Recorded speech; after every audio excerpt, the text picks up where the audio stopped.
This is how to trace bitmap in Adobe Animate. First you're going to want to open Adobe Animate.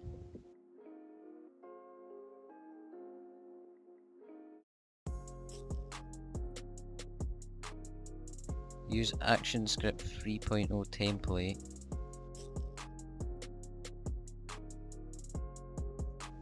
Drag your desired image in.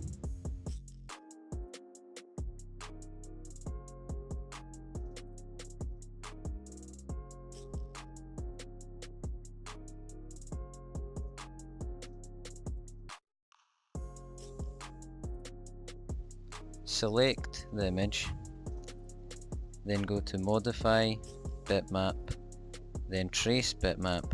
Change the values till it looks best. You can preview before you finish. Then hit OK and you're finished. Thank you for watching.